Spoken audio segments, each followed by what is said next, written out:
اللہ اکبر اللہ اکبر اللہ اکبر لا الہ الا اللہ اللہ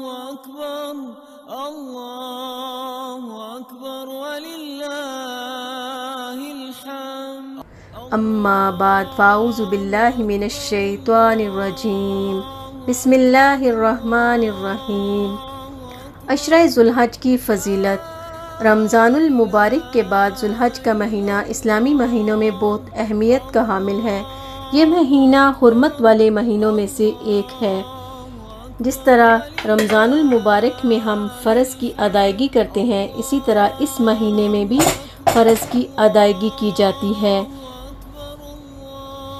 مگر ذوالحج کی جو فضیلت اور برکت ہے وہ عام طور پر ہم سے مخفی ہے، اس لیے ہم اس پر زیادہ توجہ نہیں دیتے، کیونکہ رمضان کی اہمیت اور فضیلت کا پتہ ہوتا ہے، اسی وجہ سے اس کی تیاری کرتے ہیں۔ سورہ البقرہ میں ارشاد باری تعالیٰ ہے، اللہ تعالیٰ توبہ کرنے والوں اور پاک صاف رہنے والوں سے محبت کرتا ہے، لہٰذا جسمانی صفائی کے ساتھ ساتھ گناہوں کی صفائی کا خصوصی اہتمام کریں۔ اس کے لیے ہمیں سچی توبہ کرنی ہے تاکہ ہم گناہوں سے بھی پاک ہو جائیں۔ یہ دن ہمارے لیے بہترین موقع ہے، اس سے ہمیں بھرپور فائدہ اٹھانا چاہیے، کیونکہ گناہ ہماری نیکیوں کے راستے میں رکاوٹ ہوتے ہیں۔ اس سے پوری توجہ کے ساتھ اپنے گناہوں پر ندامت کے ساتھ اللہ سبحانہ تعالیٰ کی طرف رجوع کرنی ہے، اور سچی توبہ کا فائدہ یہ ہوگا کہ اللہ تعالیٰ کی رضا ملے گی، اور سچی توبہ کی وجہ سے ہماری دنیا اور آخرت میں بھلائی ہے، اور اس لیے بھی توبہ کرنی ہے کہ اللہ تعالیٰ ہمیں نیکی کی توفیق عطا کر دے۔ دل سے اپنے گناہوں کا اعتراف کرتے ہوئے توبہ کریں، اور اس سب کے لیے سب سے پہلے اپنی نیت کو خالص کر لیں، تاکہ ہم اپنی عبادات بھی کر لیں اور روزے بھی رکھ لیں۔ جس طرح ہم نے ان دنوں میں کثرت سے عبادات کرنی ہے، اتنا ہی گناہوں سے بچنا ہے، اور شعوری طور پر اپنا محاسبہ کرتے ہوئے گناہوں کو چھوڑنا ہے۔ انشاءاللہ ہر وہ کام جو ہمیں اللہ کی رحمت سے دور کر دے وہ چھوڑنا ہے۔ ذوالحج کا پہلا عشرہ نیکیوں اور اجر و ثواب کے اعتبار سے عام دنوں کے مقابلے میں بہت اہم ہے، جس کی فضیلت قرآن کریم میں اور احادیث سے ثابت ہے۔ قرآن مجید میں اللہ سبحانہ تعالیٰ نے ان کی قسم کھائی ہے۔ سورہ الفجر میں والفجر ولیال عشر، قسم ہے فجر کی اور 10 راتوں کی۔ مفسرین کے نزدیک لیال عشر سے مراد ذوالحج کی 10 ابتدائی راتیں ہیں۔ اللہ تعالیٰ نے ان 10 دنوں میں اپنے خاص ذکر کا حکم دیا ہے۔ ارشاد فرمایا سورہ الحج آیت نمبر 28 میں، اور معلوم دنوں میں اللہ تعالیٰ کا نام یاد کریں۔ حضرت ابن عباس سے مروی ہے، ان معلوم دنوں سے مراد عشرہ ذوالحج کے 10 دن ہیں۔ ان 10 دنوں میں کیے جانے والے اعمال اللہ تعالیٰ کو دیگر دنوں کی نسبت زیادہ محبوب ہیں۔ آپ صلی اللہ علیہ وآلہ وسلم نے فرمایا، کسی بھی دن کا کیا ہوا عمل اللہ تعالیٰ کو ان 10 دنوں میں کیے ہوئے عمل سے زیادہ محبوب نہیں۔ صحابہ نے پوچھا، اے اللہ کے رسول صلی اللہ علیہ وآلہ وسلم، جہاد فی سبیل اللہ بھی نہیں؟ آپ صلی اللہ علیہ وسلم نے فرمایا، جہاد فی سبیل اللہ بھی نہیں، ہاں مگر وہ شخص جو اپنی جان و مال کے ساتھ نکلے اور کچھ واپس لے کر نہ آئے۔ ان دنوں میں سے 9واں دن عرفہ کا ہے۔ یہ وہ عظیم دن ہے جس کے بارے میں آپ صلی اللہ علیہ وسلم نے فرمایا، کوئی دن ایسا نہیں ہے کہ جس میں اللہ تعالیٰ عرفات کے دن سے زیادہ لوگوں کو جہنم سے آزاد کرتا ہے۔ اس کا آخری اور 10واں دن یوم النحر یعنی قربانی کا دن ہے۔ اسی طرح عشرہ ذوالحج اہل ایمان کے لیے نیکیاں کرنے اور اجر و ثواب حاصل کرنے کا بہترین موقع ہے۔ حج کے علاوہ درجہ ذیل اعمال کا اہتمام کرنا خاص اجر و ثواب حاصل کرنے کا ذریعہ ہے۔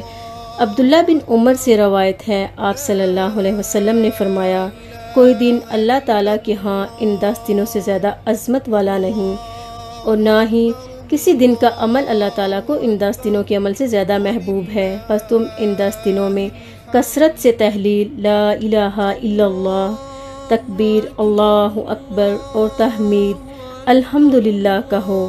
امام بخاری نے بیان کیا ہے ان 10 دنوں میں ابن عمر اور ابو ہریرہ رضی اللہ عنہ تکبیر پکارتے ہوئے بازار نکلتے اور لوگ بھی ان کے ساتھ تکبیرات کہنا شروع کر دیتے۔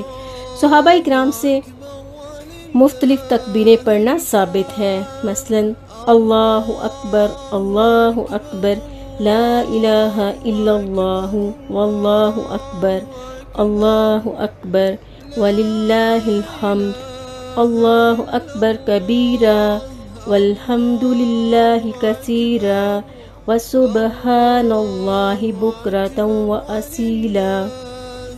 اسی طرح 9 ذو الحج کو روزہ رکھنا باعث ثواب ہے۔ آپ صلی اللہ علیہ وسلم سے یوم عرفہ کے روزے کے بارے میں پوچھا گیا تو فرمایا یہ روزہ پچھلے سال اور آئندہ سال کے گناہوں کا کفارہ ہے۔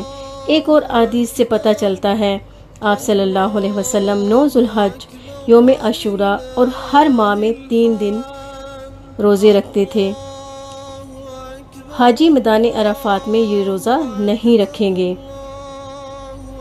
اسی طرح سبحان اللہ و بحمدہ کے بارے میں حضرت ابو ہریرہ رضی اللہ عنہ کہتے ہیں آپ صلی اللہ علیہ وسلم نے فرمایا جو شخص صبح اور شام 100 مرتبہ یہ کلمہ کہے اللہ پاک ہے اور اسی کی تعریف ہے تو روزے قیامت اس سے افضل عمل کوئی نہ لائے گا مگر وہ شخص جس نے اس جیسے کلمات کہے یا اس سے زیادہ کہے۔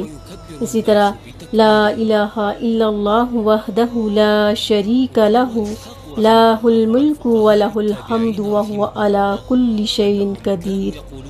آپ صلی اللہ علیہ وسلم نے فرمایا جو شخص دن میں 100 مرتبہ یہ پڑھے گا تو اسے 10 غلام آزاد کرنے کے برابر ثواب ملے گا، 100 نیکیاں اس کے نامہ اعمال میں لکھی جائیں گی اور 100 برائیاں اس سے مٹا دی جائیں گی۔ اس روز دن بھر یہ دعا شیطان سے اس کی حفاظت کرتی ہے حتیٰ کہ شام ہو جائے اور کوئی شخص اس سے بہتر عمل لے کر نہ آئے گا مگر جو اس سے بھی زیادہ یہ کلمہ پڑھے۔ ان دنوں میں خصوصی طور پر جو بہنیں پیریڈ کی وجہ سے نماز روزہ نہیں کر سکتی وہ کثرت سے ذکر اذکار کریں۔ ذکر اذکار کرنے کے لیے وضو کا ہونا ضروری یا شرط نہیں ہے، ذکر ہر حال میں کیا جا سکتا ہے۔ اللہ سبحانہ تعالیٰ سے دعا ہے اللہ تعالیٰ ہمیں ان 10 دنوں سے بھرپور فائدہ اٹھانے کی اور نیکیاں کرنے کی توفیق عطا فرمائے، آمین۔